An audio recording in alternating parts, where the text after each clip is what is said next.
Yung wala ka ng ibang masabi, kundi grabe, sobrang sarap at talagang napapapikit ka pa sa sarap ng paulit-ulit dahil nga dito sa pinuntahan natin. Hello mga mare! This is Mrs. Ferraris with another mini vlog. And for today's vlog mga mare, ito nga pala yung araw na lumuwas kami ng Manila at pumunta kami ng VFS Global Makati at nag-apply kami ng Japan visa. At dahil sumaglit nga lang kami doon mga mare at hindi pa kami nakapag-almusal kaming tatlo ni Daddy and Aizen, kaya naman sabi ko kay Daddy, dumaan nga kami dito sa may Binondo Chinatown. At etong Cafe Mezzanine yung favorite naming restaurant dito mga mare, kaya naman dito kami dumiretso kaso napaaga kami, 9 AM pa pala yung bukas around nila. Around 8:45 AM pa lang to mga mare, naglilinis pa lang sila, buti na lang at pinapasok na nila kami at pina-advance na nila kami ng order. And finally, eto na nga yung in-order naming beef wonton. Eto yung isa pang in-order ni Daddy na sweet and sour fish fillet. And if I'm not mistaken, etong rice na in-order ni Daddy, kiampong rice ata yung tawag nila dyan. Grabe, napakasarap nitong wonton beef noodles nila, perfect sa maulan na panahon. And napakalaki nga rin ng serving nila mga mare. Si Aizen nga lang yung pinag-order namin ng ganito, pero mukhang kami dalawa ni Daddy mapapakain. Hindi naman kasi ito mauubos ni Aizen mga mare. And sabaw and noodles and konting beef lang talaga yung kinain niya dyan. Yung sabaw talaga ng beef wonton noodles nila mga mare, sobrang sarap, sobrang malasa. And yung beef talagang beef na beef mga mare, at ang lalaking chunks nga yung nakalagay dito, and grabe, sobrang lambot. At etong wonton nila, malaki at malaman na. And the best part, ang pinaka-highlight na kinain namin dito mga mare, etong xiaolong bao nila, grabe, sobrang sarap talaga niyan. Yan talaga yung pinunta ko dito. Tingnan nyo naman yung iti ko, aabot na ng tenga nung sinerve nila to mga mare. Grabe naman kasi sarap nito mga mare, lalo na kapag mainit.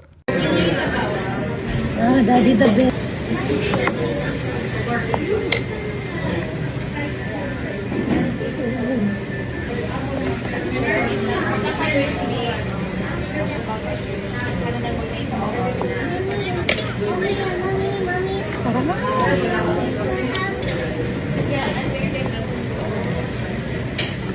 Wala na talaga akong ibang nasabi mga mare kung hindi ang sarap. Yung sabaw pa lang talaga niya mga mare, perfect na. Tapos kapag sinawsaw mo pa sa sauce, talagang napakasarap. Hindi ko lang nga napansin yung beef wonton na in-order ni Daddy, pati yung sweet and sour mga mare. Pero ang sasarap din ng dalawang yun. After namin kumain, malapit lang yung bilihan dito ng Hopia, yung Eng Bitin. Ito yung sikat dito sa Chinatown mga mare. Kaya naman hindi na namin pinalagpas yung pagkakataon at bumili ng arin. Bukod sa napakasarap ng mga Hopia nila dito mga mare, gusto nga rin ito ng kapitbahay ko at magbibili nga kami ng mga pasalubong na ibibigay namin sa kanila. Ang dami na ng flavors na ino-offer nila mga mare, pero yung iba hindi ko na alam yung lasa. Yung mga nakasanayan lang talaga yung mga pinagkukuha ko para sigurado. Madami rin silang iba't ibang products kaya gusto ko matry, kagaya nitong makapanu balls. Kumuha nga ako ng dalawa. Itong yema balls nila mga mare, isang piraso lang ang kinuha ko at titikman lang isa namin. Isa pa tong fresh pastillas, yung toasted yung kinuha ko mga mare at gusto ko nga rin matikman. Kumuha rin ako ng pulburon. Ito natikman ko naman at masarap to talaga mga mare, kaya kumuha na ako ng tatlo. And syempre, kahit hindi ako Chinese, mahilig ako sa tikoy mga mare dahil napakasarap yan. Lagyan mo lang ng itlog, kaya kumuha na rin ako ng 3 piraso. Masyado ata ako naengganyo sa pamimili mga mare, napakarami nitong nabili ko at inabot nga ng 2,600 pesos. Anyway, ayun lang muna mga mare. Salamat sa panonood. Bye!